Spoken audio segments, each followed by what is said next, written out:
Jai Hind viewers, on behalf of Law School CG, myself Shivanand Shukla, I welcome to all of you. और आज का हमारा discussion topic है that is first information report.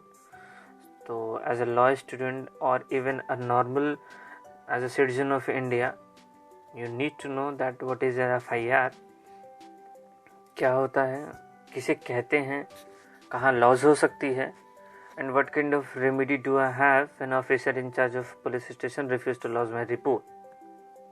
So all these issues we will discuss in this video. तो पहले आते हैं कि फर्स्ट इंफॉर्मेशन रिपोर्ट है क्या.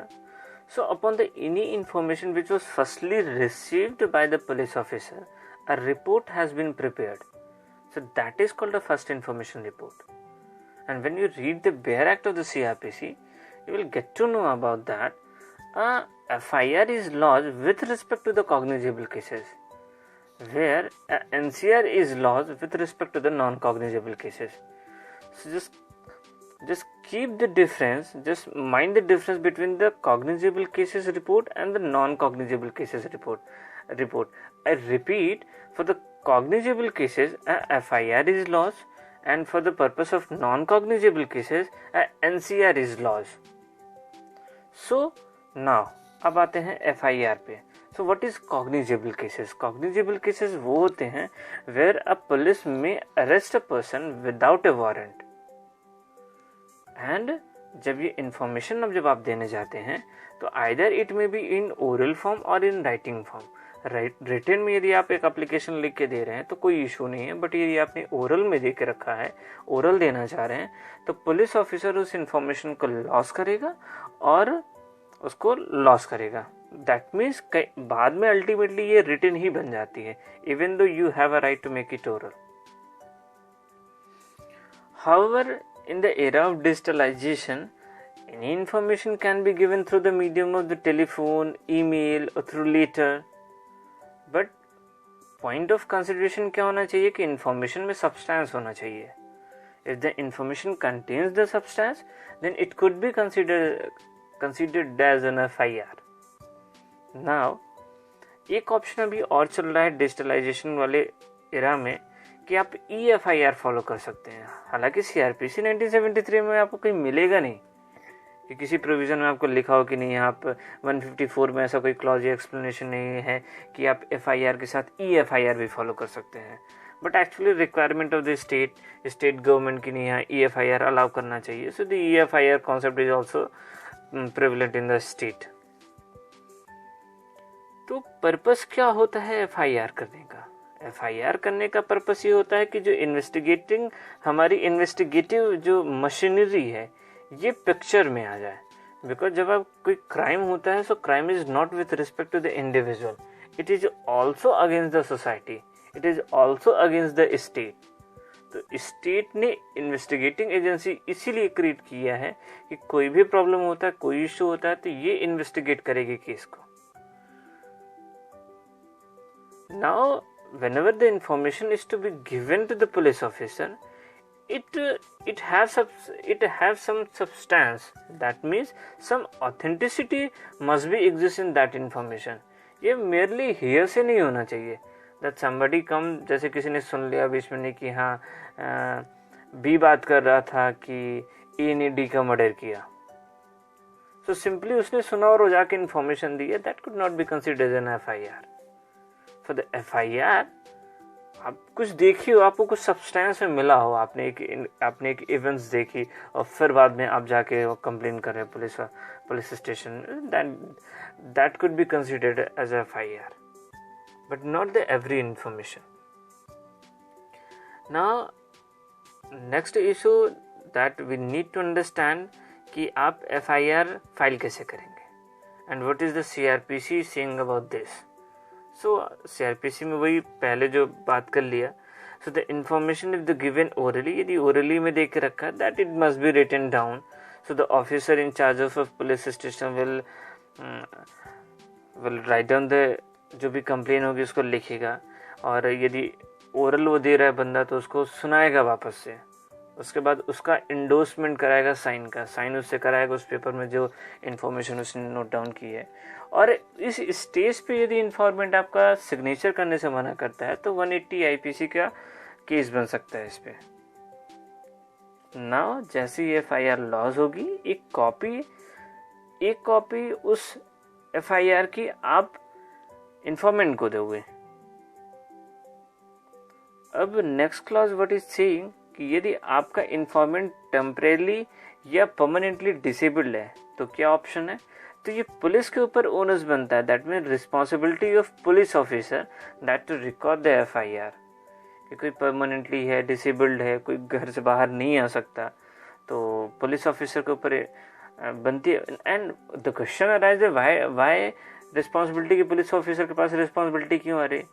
Just because a crime is also happen against the state. Now with respect two clause 6 इसमें certain clauses दिए गए हैं, just like 326A, 326B, 354, 354E to D, 376, 376A to E and 509। जब आप इनको IPC में चेक करेंगे तो आपको ये मिलेगा कि ये सारे के सारे ऑफेंसेस विमेन से रिलेटेड हैं। सेक्सुअल हैरेसमेंट हो गया, वायरिज्म हो गया, असॉल्ट हो गया, स्टॉकिंग, रेप, सो ऑल जब भी इनकी कंप्लेंट करनी होगी so that should be recorded by a women's police officer. Now the next issue is where do you file FIR? कहाँ फाइल कर सकते हैं आप? एक तो आपके पास ऑप्शन होता है कि जहां घटना हुई आप वहां FIR फाइल कर दीजिए, जस्ट लाइक सुशांत वाले केस में कि घटना मुंबई में हुई और आपने मुंबई में FIR लॉस कर दी। दूसरी सिचुएशन ये होती है कि जहां पे आप हैं वहां पे पुलिस का टेरिटोरियल ज्यूरिसडिक्शन नहीं बनता। मान लीजिए कोई ऐसा ऑफेंस होता है जब आप उस टेरिटोरियल ज्यूरिसडिक्शन में नहीं है, कहीं और है और वहां पे आपको पता चलता है, तो आप नियरेस्ट पुलिस स्टेशन में जाइए, उसको FIR कराइए और उस FIR का कोई नंबर नहीं होगा, उसमें सिर्फ जीरो लिखा जाएगा और कंसर्न पुलिस स्टेशन को ट्रांसफर कर दिया जाएगा। और इसीलिए हम इसको कहते हैं जीरो FIR। आई रिपीट, उस कंप्लेन पे जो आप इंफॉर्मेशन दे रहे हो उस पे नंबरिंग जीरो करते हैं और इसी वजह से हम उसको जीरो FIR कहते हैं। Now, next issue is arise. So, can the officer refuse to record the FIR? आप FIR लिखाने गए पुलिस स्टेशन में और FIR में वो officer in charge of police station मना कर देता है, बोला नहीं मैं इसको नहीं लिखूंगा। So, what kind of remedy do you have? तो इसमें 166A IPC की प्रोसीडिंग बन सकती है। दैट मीन्स लॉस करना इसकी जिम्मेदारी है कि वो इंफॉर्मेशन को लॉस करे, अदरवाइज 166A IPC की लाइबिलिटी क्रिएट हो जाती है पुलिस वाले के ऊपर। So what can you do if the officer refuse to record the FIR? तो now we need to see the option that आपके पास क्या ऑप्शन होंगे जब वो ऑफिसर इंचार्ज इंफॉर्मेशन लिखने से मना कर देगा। तो आप सीधे आप उसके सुपीरियर ऑफिसर के पास जा सकते हो, that is provided under 154 clause 3। आप उसको बताइए, सुपीरियर ऑफिसर ऑर्डर कर सकता है।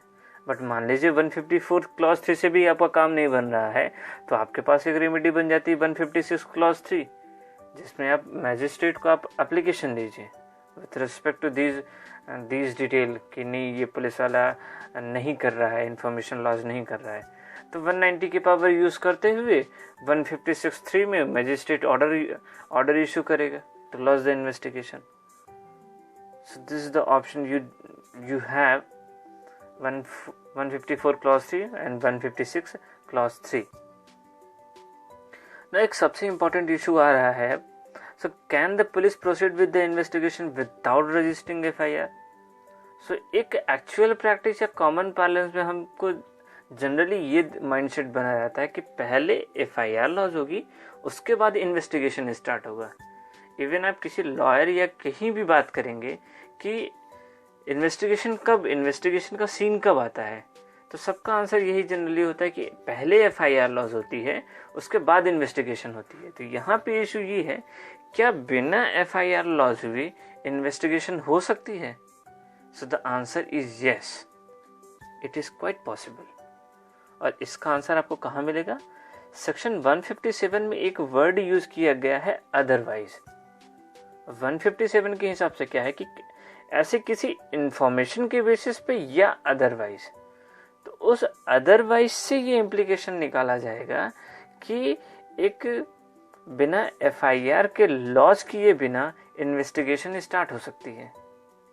जैसे एक सिचुएशन ये हो सकती है कि 156 में आपने एप्लीकेशन लगाया हो और मैजिस्ट्रेट ने इन्वेस्टिगेशन का डायरेक्टली ऑर्डर किया हो, तो वहां पे एफआईआर लॉज नहीं हुई बट इन्वेस्टिगेशन के लिए बोल दिया गया। So in such a situation, I will read a para for you. In a such situation where a magistrate invoking his power under section 190 coupled with 156 CRPC direct the police officer to investigate into cognizable offences, the police can proceed without registering FIR. तो 190 की power red with 156 एक investigation के लिए order दे सकता है without registering of the FIR। Now हमको अब इसमें कुछ सुप्रीम कोर्ट के जजमेंट, इसमें डायरेक्शन देखना पड़ेगा कि क्या क्या सुप्रीम कोर्ट ने जजमेंट दिया है with respect to the FIR। अब पहला इशू आता है prohibition of multiplicity of FIR on the same cause of action. तो Surendra Kaushik versus state of Uttar Pradesh, एक क्रिमिनल अपील 305 बाय 2013 का केस है। So filing of multiple FIR can only be allowed if the later informant account for a completely different version of the alleged incident. But that means कि क्या किसी एक case में क्या multiple FIR laws हो सकती हैं, क्योंकि FIR क्या है, उस केस से रिलेटेड एक पर्टिकुलर इन्फॉर्मेशन, पहले सब्सटैंशियल इन्फॉर्मेशन जो आप पुलिस वाले को देते हो, so this is FIR। तो क्या किसी एक पर्टिकुलर केस के लिए क्या एक से ज्यादा FIR लॉज हो सकती हैं? So the answer is yes. और कैसे हो सकती हैं? कि उनका वर्जन अलग अलग होना चाहिए। दैट मीन्स एक सुशांत वाला केस यदि उठाते हैं तो मान लीजिए सुशांत वाले केस में एक बंदा ये चार्ज लगाता है, एक इन्फॉर्मेशन, एक कोई इन्फॉर्मेंट ये बोलता कि मैंने अपनी आंखों से देखा कि कोई उसको गला घोट के मार रहा है, तो that could be a situation. दूसरा बोलता है कि नहीं, मान लीजिए कोई दूसरा विटनेस आकर जाके वहां पे रिपोर्ट लिखा था कि नहीं मैंने ऐसे इस सिचुएशन पे देखा था कि वो बंदा खुद जाके सुसाइड कर रहा है या किसी ने उसको धक्का दे दिया तब जाके वो मरा। तो यहाँ पे दो अलग अलग वर्जन हो गए एक ही इंसिडेंट के। तो जब भी एक ही इंसिडेंट के दो अलग अलग वर्जन मिल जाएं तो वहां पे मल्टीपल FIR अलाउ होगी। Now the second issue is that necessity of conducting a preliminary inquiry before recording of FIR। अब कुछ केस ऐसे होते हैं जहाँ पे जनरली स्टेट गवर्नमेंट, जो स्टेट का जो पुलिस स्टेशन है, ये FIR लॉन्च करने से बिल्कुल अवॉइड करेंगे। क्यों? क्योंकि जो NCRB के जो डेटा बनते हैं, जो भी नेशनल क्राइम रिकॉर्ड ब्यूरो का डेटा बनता है क्राइम का रिगार्ड में, वो with respect to the FIR बनता है। कन्विक्शन के बेसिस पे NCRB का डेटा फॉर्मुलेट नहीं होता। कितनी FIR लॉन्च हुई उस चीज के, उस ऑफेंस के रिस्पेक्ट में, उसके अकॉर्डिंग ये लोग कैलकुलेट करते हैं। तो कहीं ना कहीं वो स्टेट गवर्नमेंट को रेपुटेशन को बचाने के लिए कोई भी सीरियस ऑफेंसेस हो गया, इस टाइप की चीजें FIR लॉन्च करने से वो अवॉइड करते हैं। तो अच्छा, इस वजह से एक और इन्होंने लेकर रखा कि necessity of conducting preliminary inquiry. तो कभी कभी कुछ केसेस ऐसे होते हैं जहाँ पे प्रिलिमिनरी इंक्वायरी करना जरूरी होता है। उसके पुलिस वालों को लगता है कि इसमें प्रिलिमिनरी इंक्वायरी कर लेते हैं एक बार कि क्या इसमें सब्सटेंस बनता भी है या नहीं बनता, और उसके बाद यदि जरूरत होगी तो then we will proceed for the investigation. और लैंडमार्क जजमेंट आता है Lalita Kumari versus government of UP 2014 का। तो इस केस में क्या बोला गया था सुप्रीम कोर्ट ने कि जब when you will read the language of section 154 it uses the word shall. तो जब आप 154 की लैंग्वेज पढ़ेंगे तो 154 में लिखा है word shall. That means police officer is bound to write down the complain. उसके पास कोई ऑप्शन नहीं है, उसको लिखना ही है, ये मैंडेटरी है। So it is mandatory under section 154 of the code to register a FIR without conducting a preliminary inquiry। तो preliminary inquiry के बिना 154 में FIR रजिस्टर करिए। बट कुछ केसेस होते हैं जहां पे आपको करने की preliminary inquiry के लिए अलाउ होता है, that I will talk you later। So the question of preliminary inquiry only arises when it is not clear that the offences reported is cognizable or not. तो प्रिलिमिनरी इंक्वायरी की जरूरत कहाँ पड़ रही है? जब पुलिस ऑफिसर को यही क्लियर नहीं हो रहा है कि ये कॉग्निजेबल केसेस है या नॉन कॉग्निजेबल केसेस है।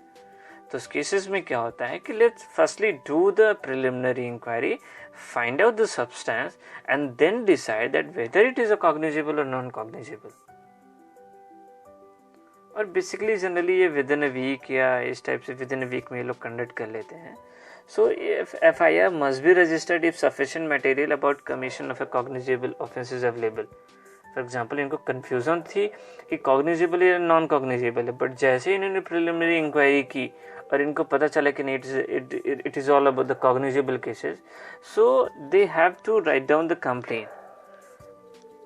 Now a copy of FIR should be provided to the informant at the earliest if the report conclude otherwise and suggest closing of complaint. A reason for doing so shall be recorded in writing. What does it mean? कि FIR जो laws की जाएगी उसकी copy आप एक informant को दीजिए, बाद में भले अच्छा एक चीज इसके साथ ही इफ द रिपोर्ट कंक्लूड, जो भी आपकी रिपोर्ट बनेगी यदि कंप्लेंट को क्लोज कर दी है तो भी आप उसकी कॉपी उसको आप देंगे, एक्यूज को देंगे। हालांकि with respect to the preliminary investigation कुछ मैटर लिस्टेड है जहाँ पे आप कर सकते हैं, just like family and matrimonial disputed, commercial offences, medical negligence, corruption cases, तो इन सब में आप कर सकते हैं। So where there has been a delay of more than 3 months in initiating a criminal prosecution, that means कि कॉज ऑफ एक्शन तो आपका पहले अराइज हुआ है, बट आप कंप्लेन इन सब चीज़ों के रिस्पेक्ट में 3 महीने बाद लिखवा रहे हो, तो ये भी एक ग्राउंड बनता है कि आप जाके कर सकते हैं। ना evidentiary value of the FIR, so it is a settled position of law that FIR is not a substantive piece of evidence. मतलब बहुत ज़्यादा रिलायबिलिटी नहीं बनती है FIR की, नहीं FIR के सोल बेसिस पे कन्विक्शन हो जाएगा। FIR का आप काम हो सकता है करोबरेशन का। तो करोबरेशन का मतलब क्या है कि यही स्टेटमेंट पहले आपने बोला था, अब वही स्टेटमेंट जब ट्रायल हो रहा होता है, यानी जब आप कोर्ट में जाते हैं जो वही स्टेटमेंट बोलते हैं, तो ये होता है कि हाँ ठीक है यही स्टेटमेंट FIR में बोला गया और आज यही स्टेटमेंट ट्रायल कोर्ट में बोला गया, तो हम कहीं ना कहीं इस पर करोबरेशन पाते हैं। Corroboration that means supportive. However, FIR is considered as a substantial piece of evidence where the informant does not survive till the conclusion of the trial and FIR is treated as a dying declaration. एक इसका exception है कि यदि FIR को dying declaration यदि हम मान लिया जाएगा तो substantive piece of evidence बन जाएगा। So this was all about the FIR. It's a use of FIR. Who can lose an FIR? कहाँ पे FIR lose कर सकते हैं? So thank you. Thank you so much. Please like, share and subscribe.